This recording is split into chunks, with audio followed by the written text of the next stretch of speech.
Yo, what's up? What's up, everybody? How you doing? Welcome back.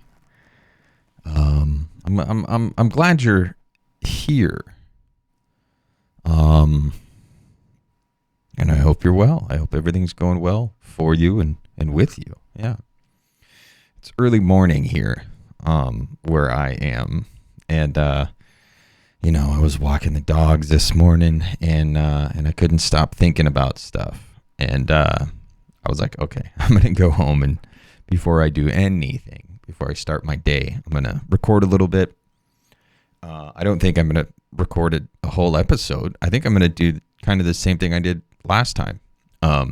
Record a bit, and then come back and record more later.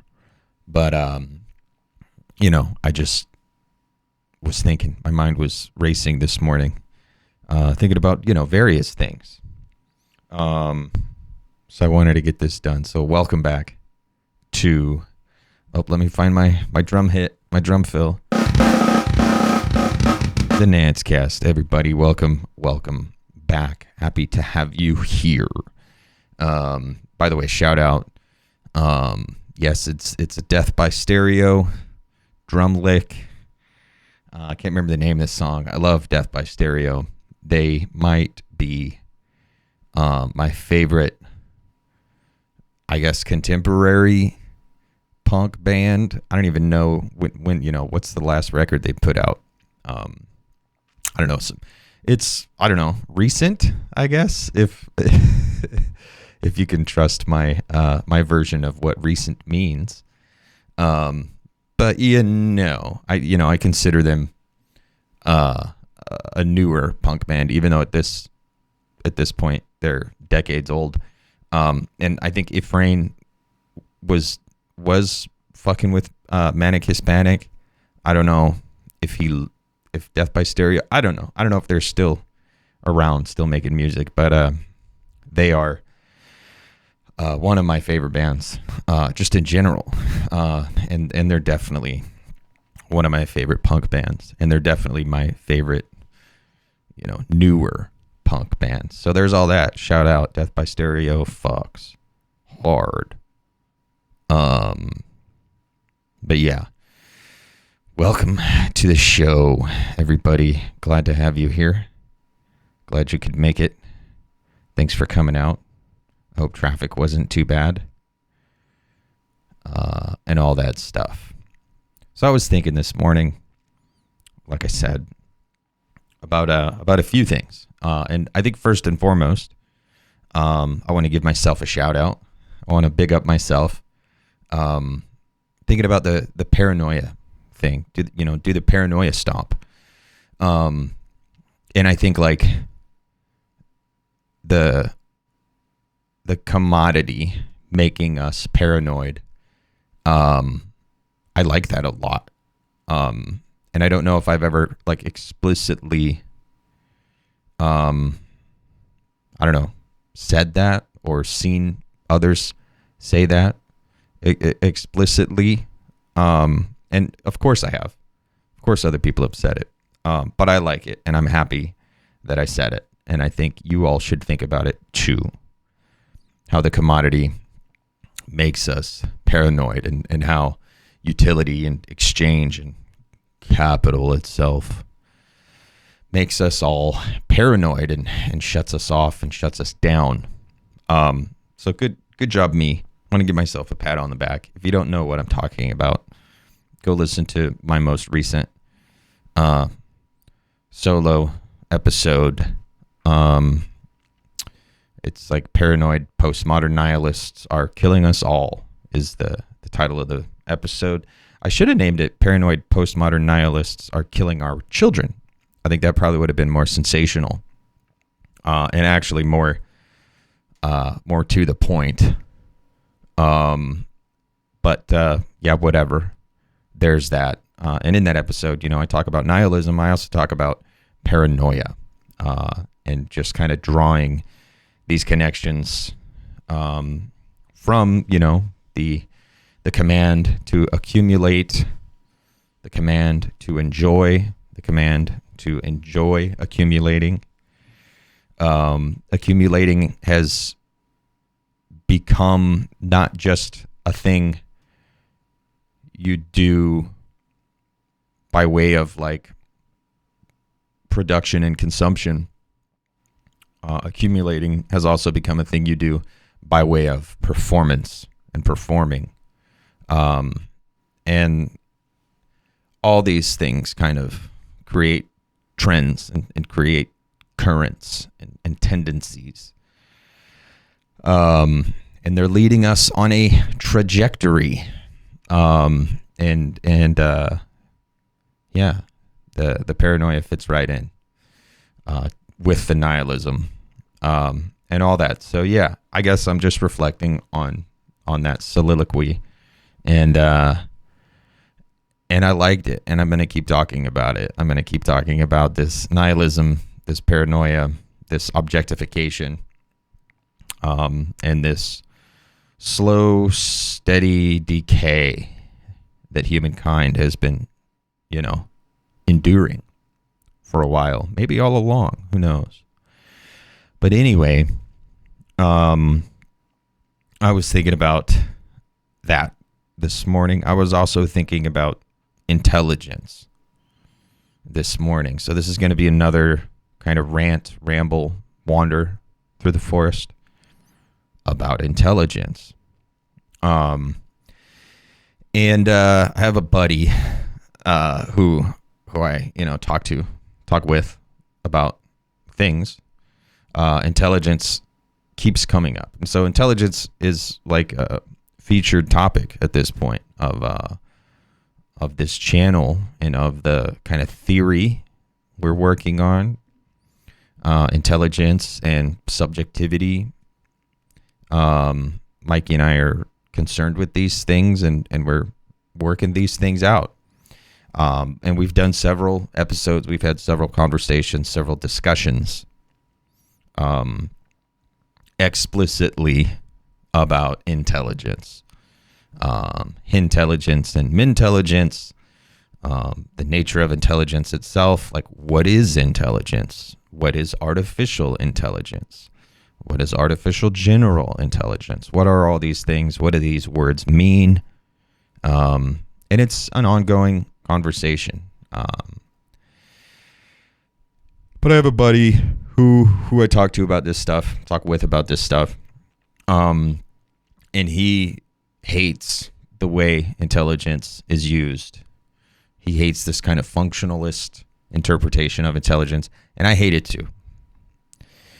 But the thing is, that's how these people, that's how people use it. Like, when discussing intelligence, people always ultimately go back to this kind of functionalistic thing. Intelligence is what intelligence does, or mind is what mind does, or the human is what the human does, or Dasein is what Dasein does. People always go back to this kind of functional view of intelligence, being just the ability to complete a given task in a given world. And that's unsatisfying. I agree, it's unsatisfying. And I think that's why subjectivity is a better thing to be talking about. Consciousness, sentience, sapience, intelligence, life. I don't know. All these things are categories, but they're very blurry. They're very fuzzy, or they become very blurry and very fuzzy, maybe even fractal at the edges. And I think that's a good thing. I think we should resist this kind of like totalizing, objectifying functionalism. So I think it's good that we have a hard time defining what these categories are. If we didn't, who knows what kind of world we would live in? If we lived in a world where there was a place for everything and everything in its place, and that was just kind of commanded on high. We were all denoted into our given roles and functions That would be a horrible kind of Frixian world. That would be a very mechanistic world, and capital wants that world to impute desire upon capital. But that is the world of capital. That is the world of utility and exchange and function. You know, we're all defined by our roles, nothing more, nothing less. We're all defined by our symbolic identities.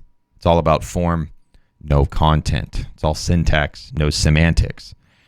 Yeah, that's a horrible world. I'm glad we don't live in that world. There are people who think we live in that world, and there are probably people who want to live in that world. Sometimes contradiction and difference, negation, lack, these things can be very painful for people. And people reach for, something on high to define the world and define the pain and the lack and the suffering. Denote me, O Lord. I don't know who I am. I don't know what I am. I need someone to tell me who and what I am. Let me raise up to the Most High and beg for a denotation. And I fully get it, and I empathize with it. And there are times when I'm kind of casting about, and I'm like, dude, what the fuck? I just want to be defined. I don't want to have to try to define myself. So I get it. But hey, man, that's the cool thing about being a human. We are not strictly defined, and that is a burden, but it's also a joyous thing. If it were not the case, if that were not true, I wouldn't be able to do what I'm doing right now. I wouldn't be able to go out and ride my skateboard. I wouldn't be able to listen to the music I like and consume the art that I enjoy consuming. Because those things, the most joyous things, don't fit into the boxes of function and utility and stuff like that. I would just be a little gear in a machine, ceaselessly turning around and around, caught up in the whirlwind, caught up in the churn. And we would all be nothing but cogs in a machine. And it's when we break out or attempt to break out of this type of cog-ish cognitive prison, that's when we get to be human. It's interesting that, cognition, I think, is a less sensational, spectacular word, while intelligence, people struggle so much with the word. Cognition seems to be something more people are willing to take for granted. And it's like, well, yeah, but cog, right? The cog in the machine, cognition, the churn, the kind of rotary drive, this and that. Yeah, man, intelligence is weird. But subjectivity is even weirder, and that's good, actually. Recently, Mikey and I had an awesome conversation with some awesome dudes, and hopefully we can talk again soon, because actually that's another one of the things that I've been obsessed with since yesterday afternoon. I've been thinking about mold and fungus and computation and cognition and intelligence, and I really wanted to have a conversation with our friends Marek and Roberto about this specifically, mold and computation, and also the cool thing about it is the fact that there are molds that are radiophagic, or radiotropic, as opposed to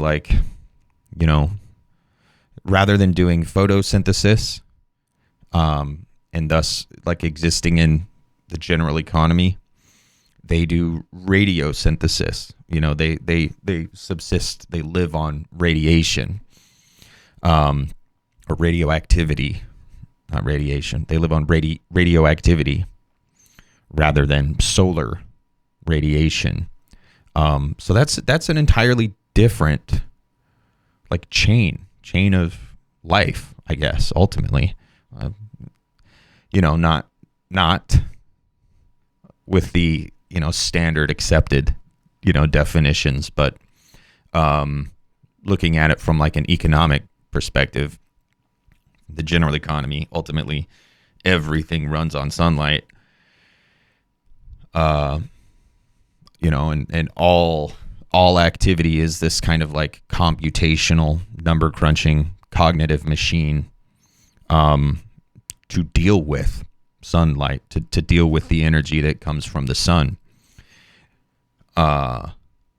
There's this entirely other world of mold and fungus that can live on radioactivity, and that's not sunlight. So that's a different, disconnected world that's interesting. And I've been thinking about it since yesterday.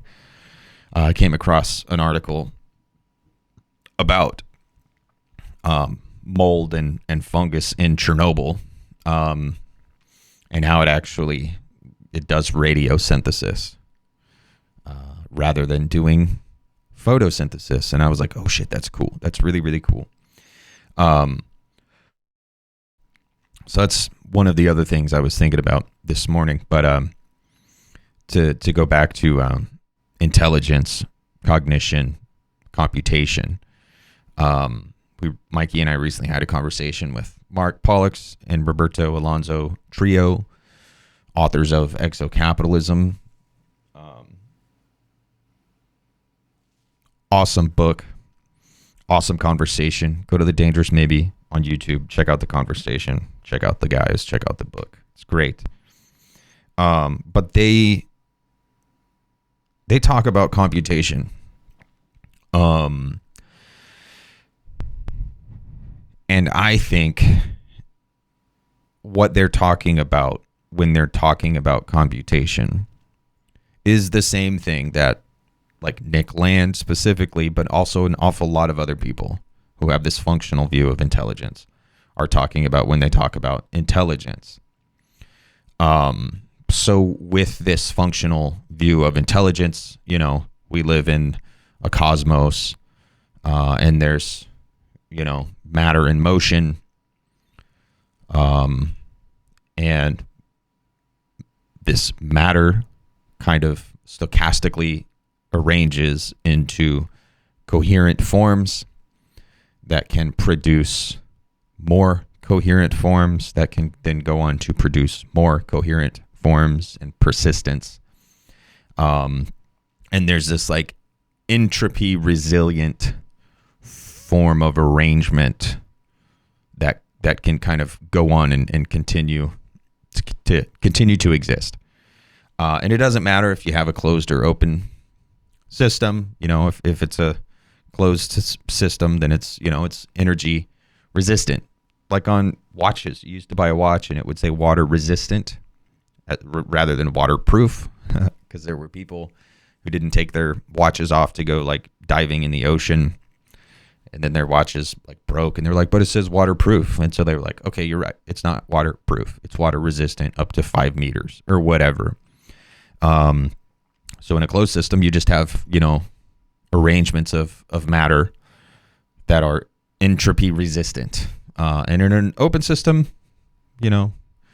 doesn't really matter. It doesn't matter if it's temporarily resistant or indefinitely resistant, proof, whatever. And that's, the Landian take on intelligence, and a very common take on intelligence ultimately, even if people don't explicitly know that that's their take on intelligence. Like if you do this regress, you ultimately get to the point where if you have a materialist view, then it is this like, matter in motion, that ultimately arranges itself into persistent forms that can then go on to arrange itself into more persistent forms, and the building blocks of life, but also the building blocks of rocks. They're coherent, persistent forms of matter. And if you have a God or an outside view, that's where you would kind of derive agency and will and stuff like that.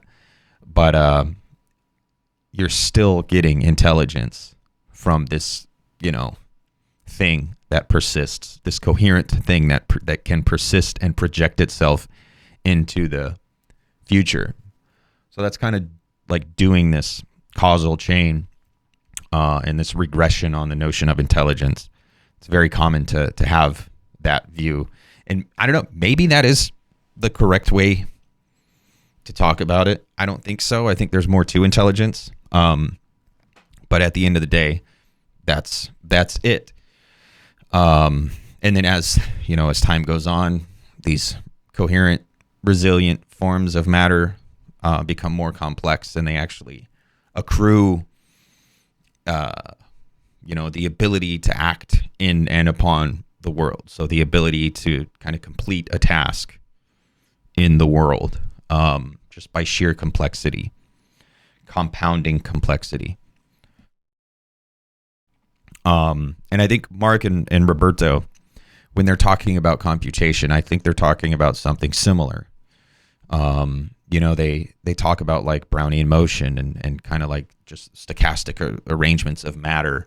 And computation is this thing that exists in the virtual, and it can actualize, and it can create software, and it can also kind of create, I don't know, hardware, I guess, if you want to call it that. And software is, again, this thing that exists in the virtual and can be actualized. But I guess, the hardware, to go with that metaphor, even though I don't think it's entirely spot on, would be, something that has already been actualized and is kind of like, life. But I think that their computation is similar to this process of intelligence, where it's matter in motion, down at the subatomic level. It's just kind of like particles in the void, and virtual particles that can blink in and out, and the motion of the electron and the proton and the quarks and the bosons and the axons and all these things, and there's motion, but within that motion, the rotary drive, right? There appear stochastic arrangements. There appear, you would call them random, but it's not random, because it is, at least in the material view, like it is. Again, it's statistically determined ultimately, even though to say that, it's kind of pointless to say that, because the number is just so insanely incalculable, incomputable.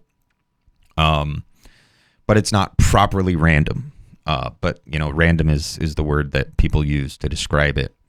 But you have this kind of foam, this quantum foam. You have this Brownian motion, and you have these kind of building blocks of everything that we have, and there's motion, but with the motion also you get, conglomerated arrangements of matter that are coherent and that persist, that then go on to produce and constitute larger, more complex arrangements of matter that then go on to produce and constitute more complex arrangements, and so on and so forth. And it scales up from there. So from the subatomic to the entirely cosmic, the question of scale. And at the human scale, we are a collection of billions of these coherent arrangements And so is our world. And we live in and we interact with and we manipulate these coherent systems. And we, assign meaning to them. These things exist materially, but they also exist symbolically, and they also exist phenomenally. There's always this kind of transcendental side to things as well, where we're not actually seeing. You can't actually see the billions of quantum systems. You can see the coherent microphone in front of your face. So while it's true that in front of my face there are billions of systems, I'm sure that's billions. I don't know. Definitely billions. Maybe not like hundreds of billions. Maybe. I don't know. I don't know how big an atom is. I don't know how big a subatomic particle is. My brain just doesn't comprehend that scale because I live at the human scale. But I don't see those systems. I see the coherent form. I see the microphone. I don't actually interact with, the fluctuations of the cesium, subatomic cesium particle. I notice time goes by second by second, not, hundreds of thousands of fluctuations per second or whatever with the cesium. I don't see myself as, loose quantum systems. I see myself as a coherent being, a self-contained being. So that's phenomenally, you're like in the imaginary, my perceiving the world. You're not perceiving the world as the world is. You're perceiving the world as you perceive it. And then we assign meaning to all these things. But it seems to me to be the case that Polk's and Trillo's computation is very similar to this kind of functional intelligence. And I find that satisfying because for me, it's like, okay, cool. Like this can be a way to kind of account for the world as such. But the world as such is not the world that we live in. We live in the human world. We live in the world that is fleshed out and brought to life by this kind of transcendental human experience, both phenomenally and symbolically. Both, like, it's determined by our perception and our sensorium, by our perceptive equipment. And it's also determined by the symbolic meaning that we imbue all these things with.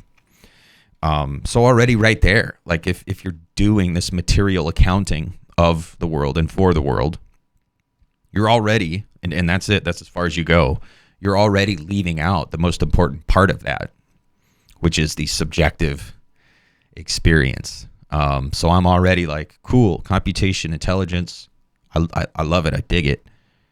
Subjectivity is this other thing. So to try to say the human and intelligence or human intelligence is the very same as this kind of base, bare material kind of intelligence. Yeah, man. No, it's just simply not. Now, if you want to say one is better than the other, I would, of course, I would say, well, human is better, because from my perspective, of course it is. But ultimately, at the end of the day, I don't think it's about saying one is better than the other. I think it's just about saying, like, well, if we don't account for our position, and we're moving toward a world that wants to totalize, and wants to say, okay, all these questions have been answered. Let's move off bravely into the future and let's do the thing. Then, we will be left behind. And I don't want to be left behind. Like, I do think it would be cool if humans could continue persisting. That's funny. Yeah, I just think it would be cool if we can, ensure that that humankind gets to have a future, just as much as robot kind, or not even robot kind, but as the trees and the rocks, and as complex computation, and all that stuff. So yeah, it's interesting. But I have a buddy with whom I talk about these things, and he just reacts violently against this. It's like intelligence, and I'm like, yes, dude, yes, but also maybe we should just like stop. Maybe we shouldn't resist so much. Now, again, Mikey and I, we make this distinction: intelligence and mentelligence. Thinking about intelligence and sapience and consciousness.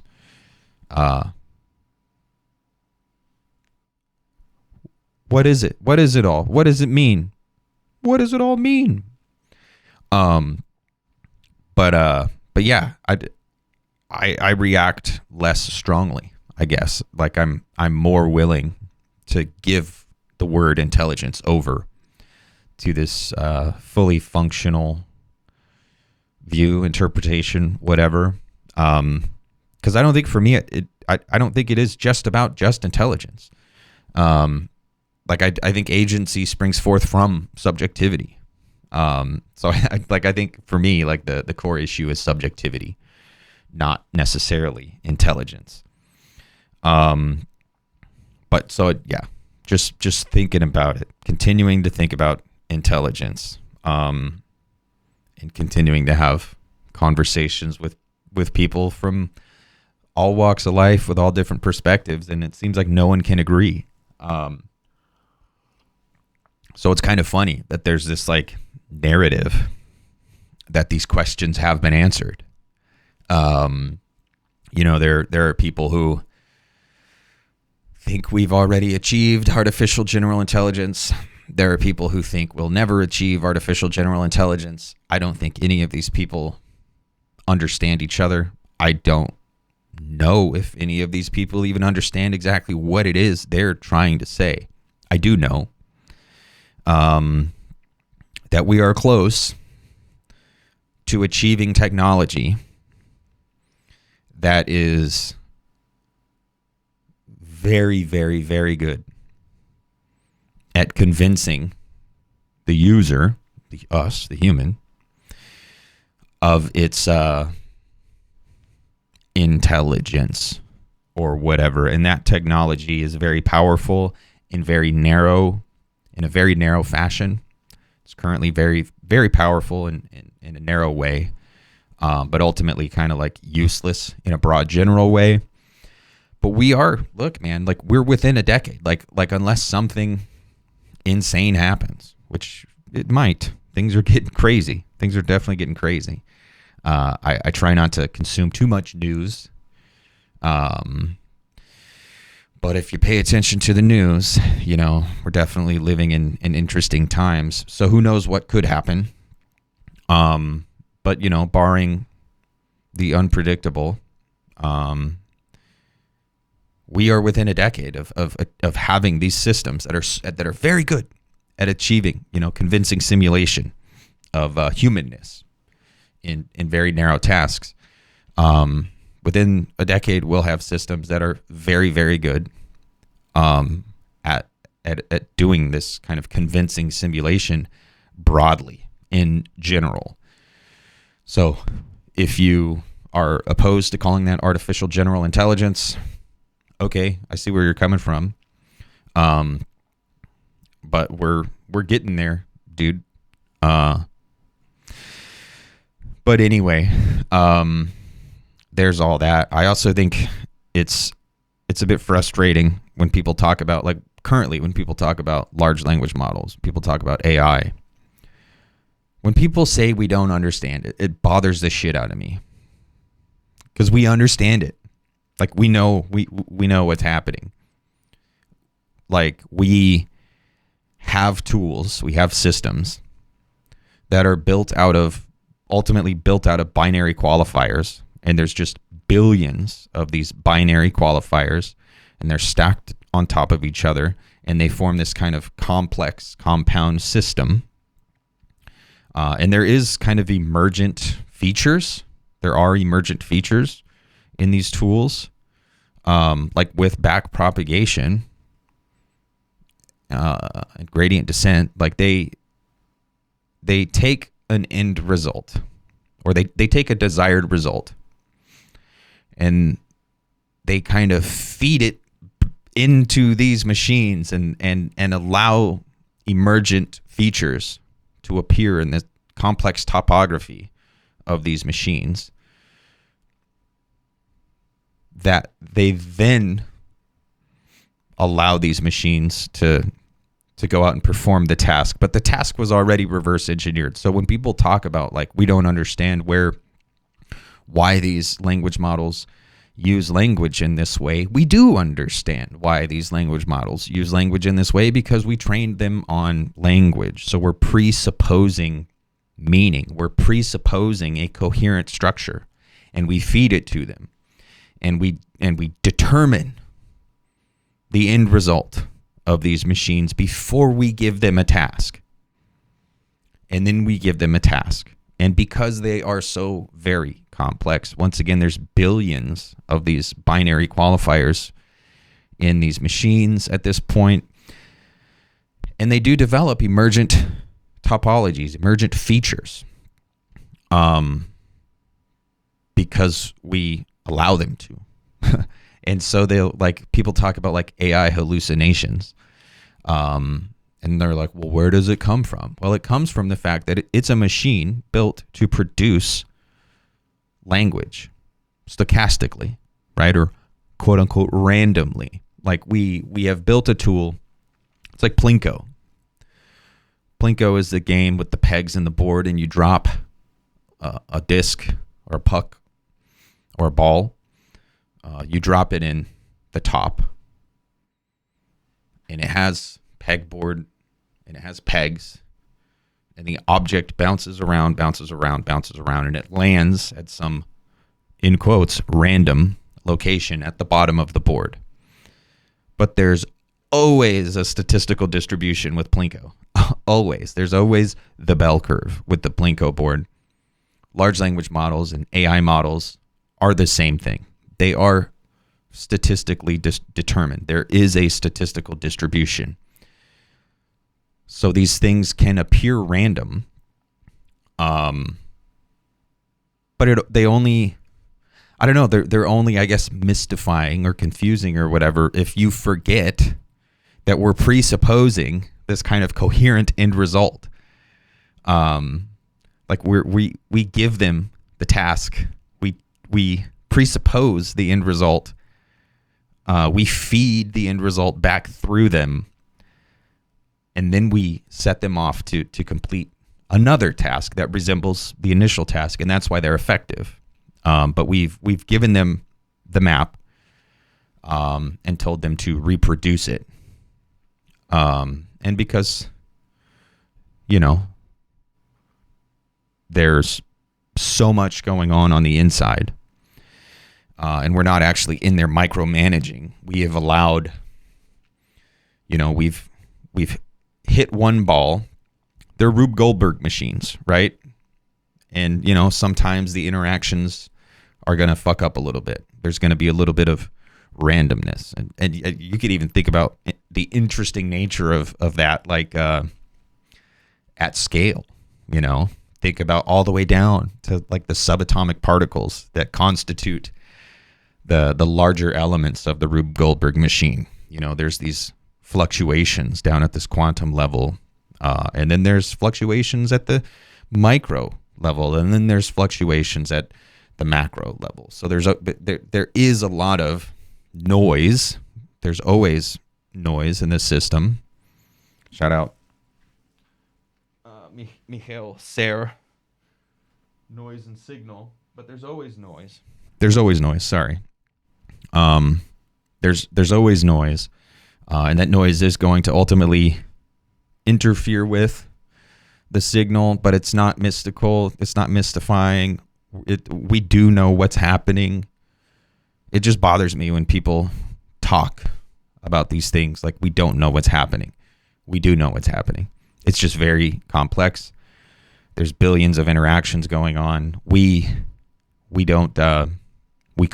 can't. That's why these things are so effective at what they do, because it does so much in such a short amount of time that it's like fascinating to people, and it can become mesmerizing to people. But we do know what's going on, and it's like the board game Mousetrap, or it's like a game of dominoes.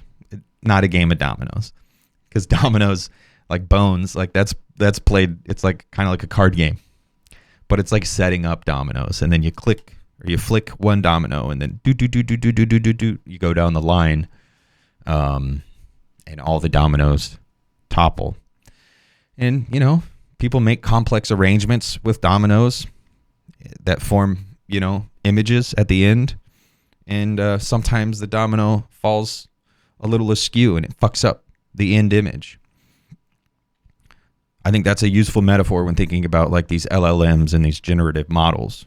It's just a very complex arrangement of dominoes. Now, and again, it is impressive from a technical point of view, and there are emergent features in these kind of compound data sets, and there is an intricate topology to it all, but it's not mystical, it's not mystifying, it's not conscious. Well, and again, who knows what the word conscious means, but it's definitely not a subject at this point. And it's just, it gets to me, it bothers me when people act like it's mystical. But I am actually I'm gonna pause recording for now, and I will be back when I come back to finish recording. So don't go anywhere. Don't touch that dial. Don't change that channel. We'll be right back after these messages.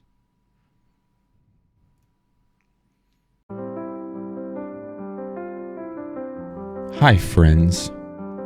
How are you? My name is Charles Bronson, and I've got something to tell you.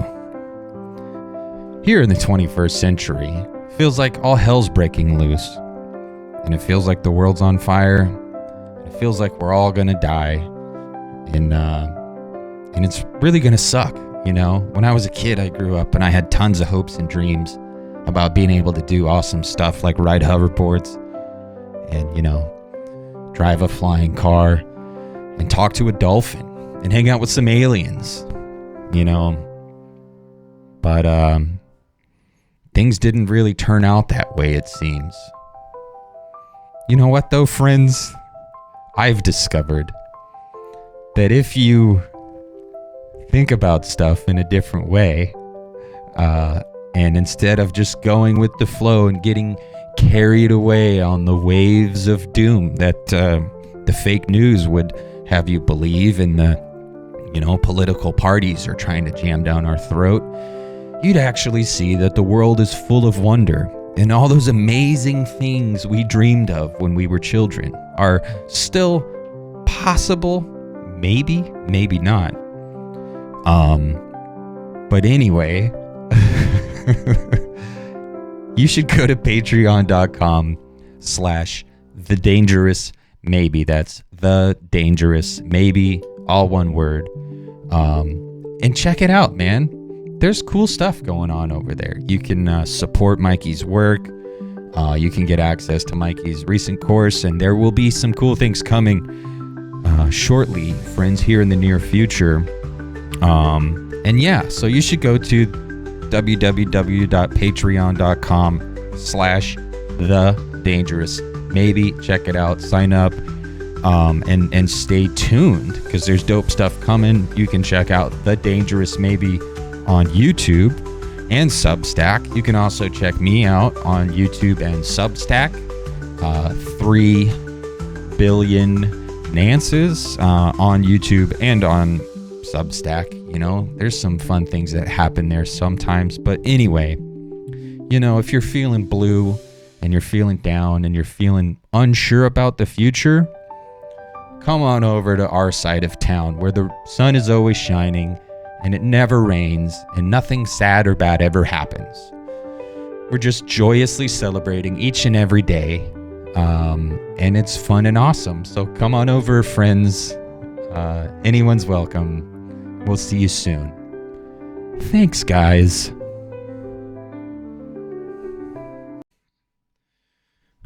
All right. And here we are once again. Here we are once again, back.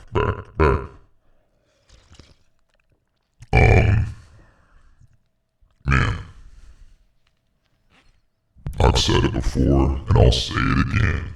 Man, I love being a turtle. You guys remember the song from Ninja Turtles? Was it 1 or 2? I guess it must have been 1. Dun dun dun dun dun dun dun dun dun dun. Tequila. Anyway, I can't remember if it was 1 or 2. TMNT 1 and 2 blur together in my mind. Kind of like Hellraiser 1 and 2. I view Teenage Mutant Ninja Turtles 1 and 2 as just one movie. I also view Hellraiser 1 and 2 as one movie. I think they go together so well, and they kind of complete each other in this way. But yeah, you can't watch Ninja Turtles 1 without watching Ninja Turtles 2, or you shouldn't anyway. And you can't watch Hellraiser 1 without watching Hellraiser 2. Or actually, I think if you only watch Hellraiser 1, then you're not really getting the Hellraiser experience. If you watch 1 and 2 together, then you're actually getting like the proper Hellraiser. And then from there, you can decide like if you like Hellraiser or not. But anyway, whatever. Let's see. So we talked about intelligence. We talked about people becoming fascinated by the simulation of intelligence, by the ability to complete tasks in the world. People are like, whoa, it must be intelligent. And then people go on and say, well, we don't understand why the AI is doing the things that it does, you know. And AI does do weird shit. You know, there's people who talk about like, I use AI and sometimes it does weird stuff. And it's like, well, yeah, dude, we gave it the map and told it that the map is the territory. And then when it spits the map back out at us, we're like, whoa, this thing spit out a whole new territory. Like it's just like, come on, guys, you know, let's not forget what's really going on. Like we made these decisions. And you know, we is such a weird word. But people made these machines. And people made these machines to do certain things. And it's so weird, right? Because it's like a weird reification of reification itself. We created language.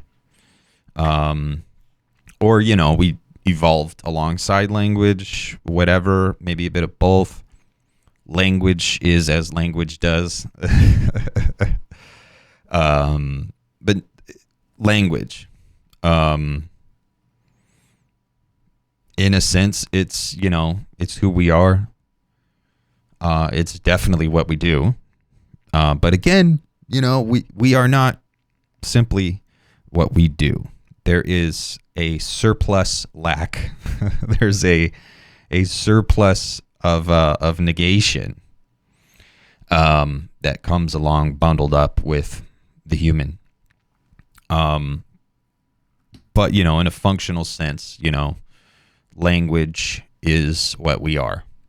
In a more, I don't know, critical sense, language is the kind of field upon which we roam. It's the sea in which we swim. It's the condition of possibility for who and what we are. But of course, allowing for this, surplus that can't be integrated and can't be languaged. So there's language. And then we have LLMs that are kind of just like congealed language. And all they do is language. And even, like the generative models, not just the chat bots, but like the music bots and the picture bots and the code bots. And I'm sure people generate all kinds of things with these models. They're spitting back calcified bits of our symbolic world, and then we're acting like they did it themselves. I don't know. I don't know, man. I understand it. I really do. I get it is impressive. It's technically impressive, and it's also just like from the uncritical point of view, it's just like, wow, that is cool. And fuck, man, I grew up wishing for the future, and I still believe in some version of the future. Last year, I started writing about cyber Luddism. The Luddites were based, actually, and that's true.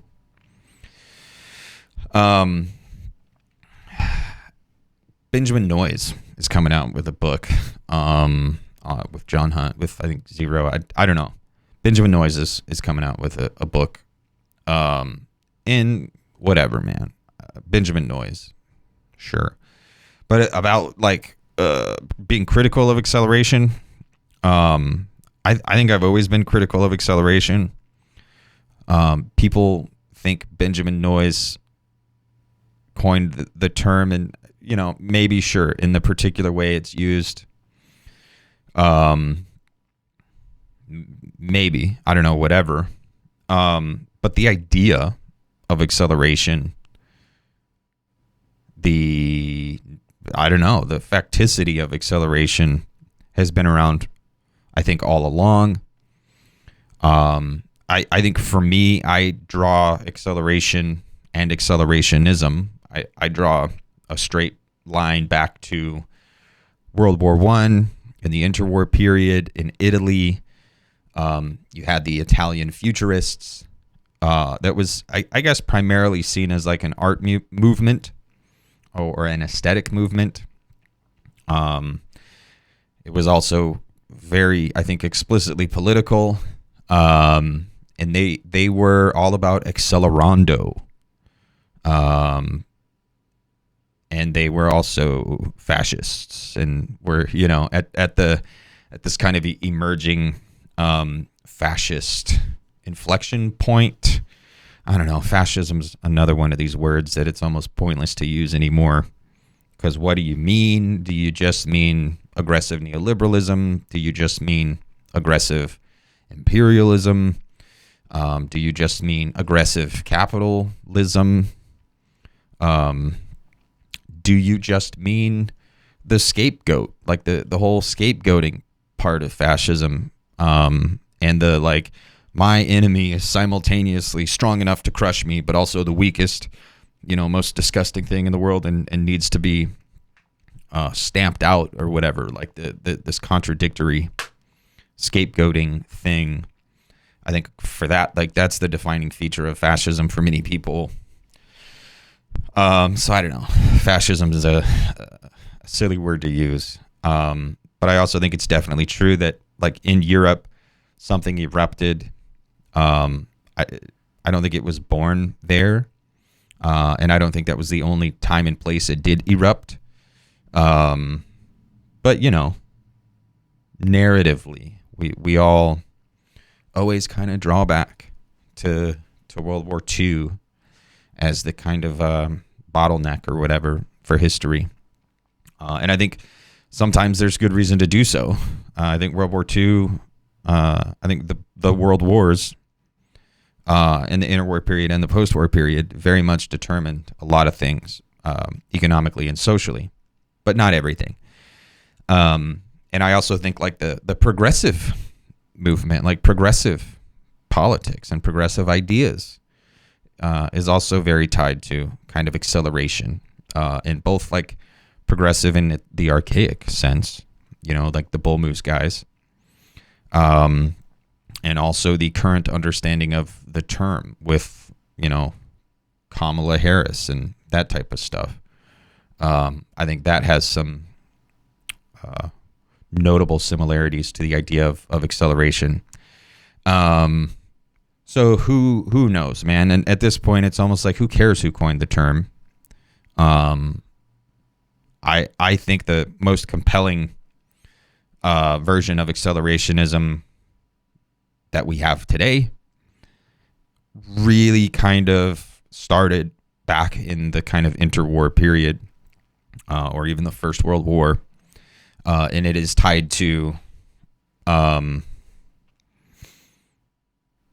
this totalization, this objectification of the world, and the ultimate functionalism. Like it's just political functionalism. And from there we have all that has happened and has unfolded over the last century or so. Why was I talking about Benjamin Noyes, cyber Luddites? I don't know what I was going to say about that. Benjamin Noyes is coming out with a book. I'm going to read it. Probably wouldn't recommend it, but I am going to read it because it does interest me. But the ideas of acceleration. And this is why I don't like the term left accelerationist. I think the term left accelerationist, I don't know, it's just dissatisfying for me. That's why I was kind of reaching around for something else, and cyber Luddite appealed to me at the time. It still does. Maybe I'll move on to something else. But it's not about like, I don't know. Like I think the ultimate product of any accelerationist framework is ultimately a kind of functionalism and an anti-humanism. So I think to think left accelerationism doesn't track. I think it breaks down. Again, man, these are just words and labels. Who gives a fuck, dude? Think whatever you want to think. Call it whatever you want to call it. We can sit down and hash out the details, and figure out what we mean and what we don't mean and what we think we mean, and kind of agree on things from there. So it doesn't really matter so much. I don't know why I needed to get into that, why I felt the need to get into that. Probably just thinking about, I don't know, man. It's sensational. It does feel like we're living at the end of time. But who knows, dude? Some dude in some lab somewhere is going to come up with some technological, revolutionary innovation that's going to change everything. And we can hang out. We can talk to dolphins. We can kick back with the aliens. We can fly away on the USS Enterprise. I want to be a dolphin, dude. I want to be a space dolphin. That'd be cool. I don't know if you guys know this or not, but in the USS Enterprise from Star Trek, there is a pod for dolphins. There's actually dolphins on the USS Enterprise in the original series and in the Next Generation. They're never explicitly mentioned in the show, but in the schematics of the USS Enterprise, you can actually look and see there's like the dolphin pods. So there are space dolphins in Star Trek. Gene Roddenberry was a Posadist. Posadism, man. Posadism's funny. It's a meme. I don't like memes. I think memes are detrimental to the human the human species, to humankind. I think when we memeify ourselves and when we spend all our time thinking in memes, we diminish ourselves and we reduce ourselves. Because there's a kind of nihilism in meme culture, and going back to the most recent episode, I think this kind of post-millennial nihilism is dangerous. And the post-millennial nihilism and meme culture are, I think, one and the same. So it is, I don't know, maybe I get enjoyment out of leaning into the Posadism thing, because it is essentially just a meme, and it is essentially like just saying like, fuck it, we lost, let's just forfeit, let's just go home. And since we lost already, and since we're going to forfeit, we might as well have fun. Let's make memes about, talking dolphins and alien spaceships and nuclear war. And let's all have a laugh as we nuke ourselves off the face of the planet. And I think for many people, that's all Posadism is and ever was. And maybe that's it for me too. Like maybe it is just that like superficial enjoyment of the meme of it all. But I don't know, man. I also brought up Malthus the other day, and there's a through line: Marxism, Malthusian Marxism, to Posadism, to something. I don't know. It's all silly, goofy fantasy. I don't know exactly what it all means, and I don't know if it really matters. I guess I don't know. I guess that this is probably going to be it. I guess this will be the end of the episode. I don't know. I kind of wanted to talk about the radioactive fungi.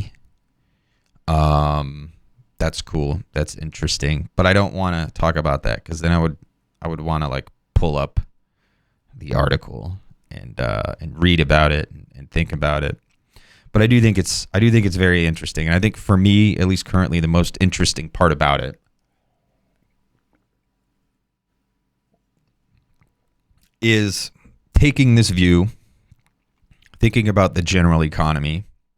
And I think the value in viewing intelligent, or the value in talking about the functional intelligence, and I think there's a ton of value in talking and thinking about computation and software from Marek and Roberto. Tons of value. But I think the value for me is tied up with the notion of the general economy, Bataille's notion of the economy being not something that produces utility, or not something that deals with value. The economy is not a human thing, although it like from the human side, like from the Marxist, human interpretation of the economy. Like, yeah, Marx does it. Like Marx gives us this anthropocentric accounting of and for the economy, and the general economy is the economy seen from the other side, from the side of capital itself. So if you're willing to posit capital as this, cyber positive loop, this artificial intelligence, or this exocapitalism, this xenosystem that has its own interior logic and it's a totally unhuman thing, then you can see that all this intelligence, in quotes, or all this computation is a machine for dealing with, the surplus energy from our sun, and using it to compute or to cognize or to continue to discover new coherent arrangements of matter that can then go on to discover more new arrangements of matter that can then go on to discover more new arrangements of matter, and so on and so forth. I think for me, sunlight, solar energy into what we see as the commodity, but what the economy or what capital sees as its end product or its excretion or its waste. So it takes the input, it creates the output, all the while there is the coherent system itself, the intelligence system or the computation machine or assemblage or whatever it is that's kind of moving forward on its own trajectory. So on one hand, on the human hand, you have, Marx and, Marxism and capitalism and value and utility and exchange and all that and commodities. And that's all what we see. And that's all real. These things are all real. But then on the other hand, on the unhuman hand, you have, bare intelligence or computation by way of Brownian motion. And you have the solar anus. You have input, output, and trajectory, lifting off bravely into the future. And I do like to think of, intelligence and computation just as much as I think of subjectivity, and I think of them as different things. Maybe they're necessarily opposed to one another, maybe not. Like maybe there's a way we could tame the dragon, and we could coexist, and we could even develop a mutually beneficial relationship. Maybe we can be lampreys on the exo shark swimming through the cosmic ocean. Or maybe it would be a lamprey on us, and we're the shark. I don't know. But the cool thing about these radioactive fungi is that they're not tied into the general economy. So the general economy, like in a Marxist view, like everything ultimately can be seen as congealed labor power. So my chewing tobacco, is congealed labor power. My tea and my tea mug, my cool Adidas tracksuit jacket, my microphone. These things are all congealed labor power. From the Bataillean view, I guess, these things are all congealed sunlight, ultimately. The commodity, the product of machines. Machines are the product of man. Man is the product of, animal evolution. Animal evolution is the product of life and biological evolution itself. Biological evolution is the product of, geological processes here on Earth. Blah, blah, blah, blah, blah. The sun feeds the plants feed the animals feed the man makes the machine outputs the commodities. So in a way, it could be said that, my headphones here, my microphone, this is congealed sunlight. Now you do have to go through a lot of steps. There's a long chain, and you even have to take a few leaps to see it that way. But you have to take leaps to see anything in any way in the first place. That's what being a human's all about, folks. So don't get so hung up on it. It's a game we're playing, and we have to agree to play along with each other. So don't get all high and mighty and haughty toddy and be like, well, that just la la la la la la la. We're always playing by someone else's rules. We're always making a compromise. So bear with me, folks.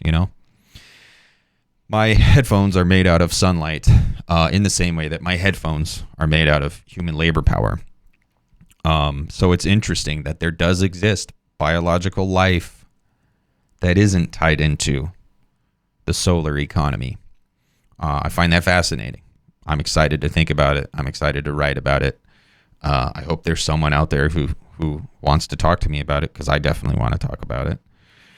And yeah, keep in mind, it's a game we're playing, and we have to agree to play along with one another. We have to agree to compromise.